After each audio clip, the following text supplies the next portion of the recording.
I've lived alone here for over 20 years, and art has become an important way of enriching my life of prayer.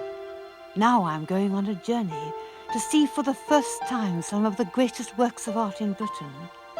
I hope to share the experience with you when I see them face to face.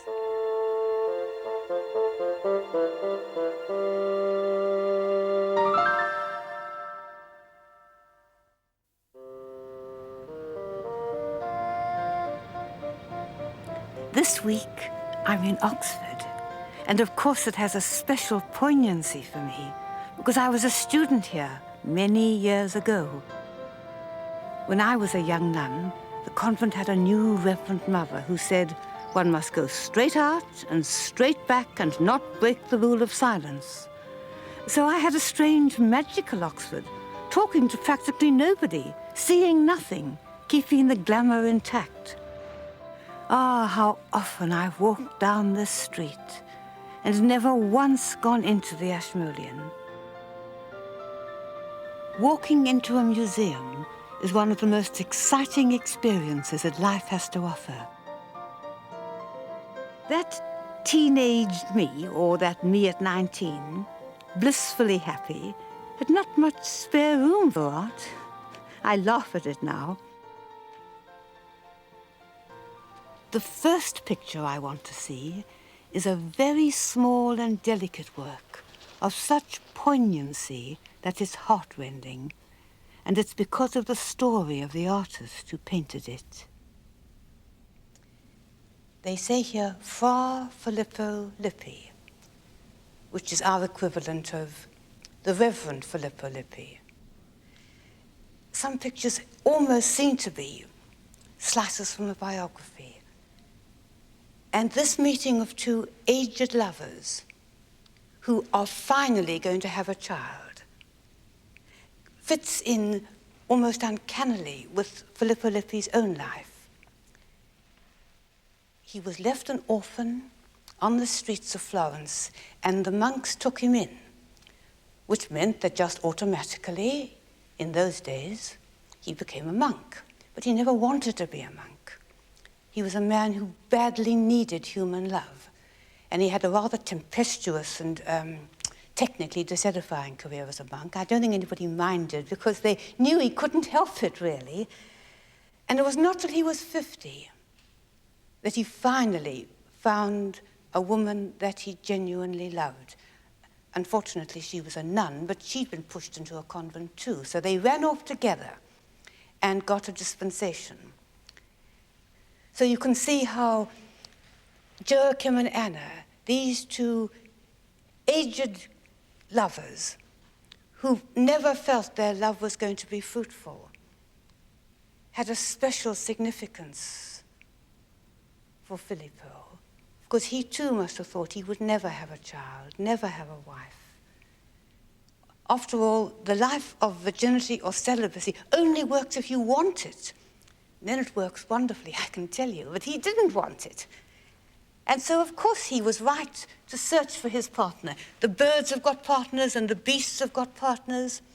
But you see, Joachim's coming out of a very blank, empty space, walls where nothing's growing, out of his barrenness, to meet the woman he loves, and from that will come the child.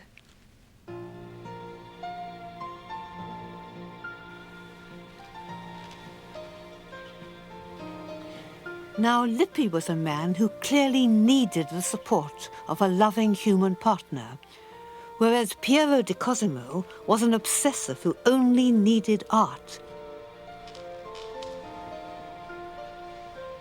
This is his painting of a forest fire. He was a very weird man, Piero. He lived as a recluse. I feel a certain fellow feeling here. But he lived only on hard-boiled eggs, for which I feel no fellow feeling whatever. He would cook 40 at a time and store them so as to waste no psychic energy on having to look after himself and feed himself, for which I have a great deal of sympathy. And he used his psychic energy, you see, so superbly to share with us these obsessive visions he had, these dreamings and wonderings about what life was like way back in the past. He is showing us a time so far back in the mists of human prehistory that the distinction between what was human and what was animal hadn't really been worked out yet, or at least that was how Piero thought of it. I must confess that I have a problem with this picture. Not because of the picture. I think it's one of the most magical pictures ever painted. The problem is me. I really can't find the words to tell you how magical it is. And I can only just say, look at it. Because some pictures you can come and kind of thumping and banging on the drum and say, it's wonderful, it's wonderful, it's wonderful. But others you have to sort of feather into speaking to you.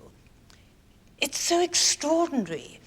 It is such an uncanny vision of a world that never was there, but exists so poetically to this one sole human man. And he's trying to tell us something that he can't express himself. And I'm afraid I just have to say, I can't do more than point to it.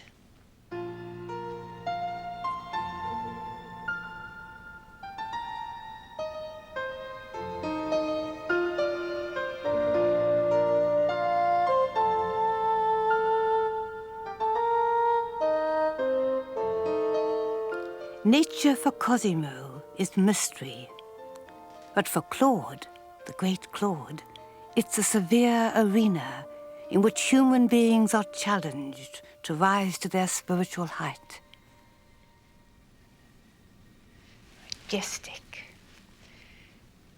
And this is a small and beautiful Claude, so tender.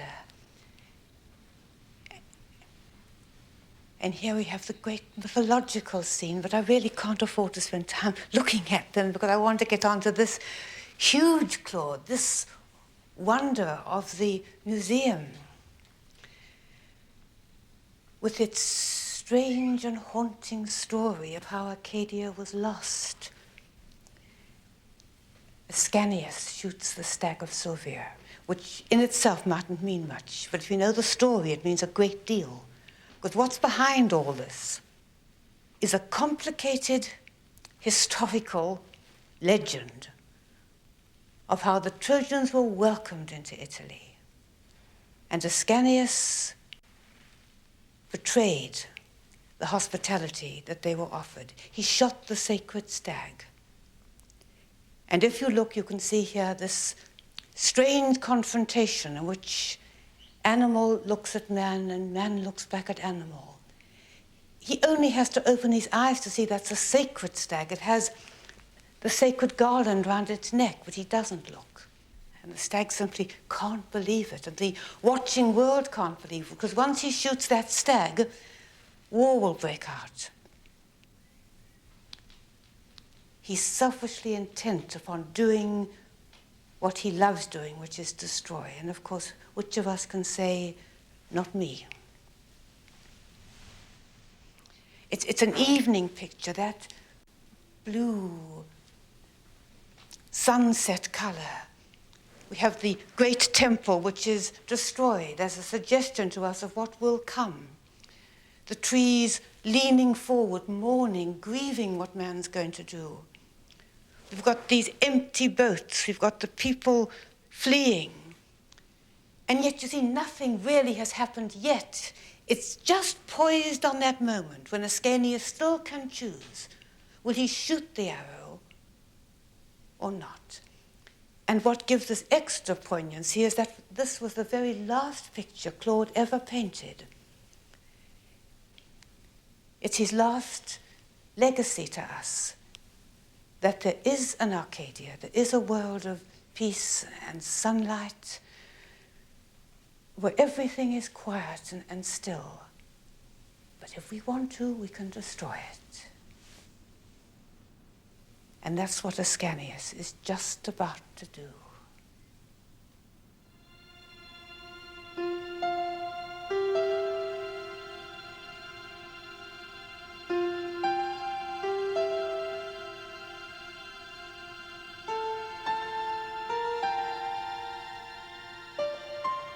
Next week, my Odyssey takes me to Woolton House near Salisbury.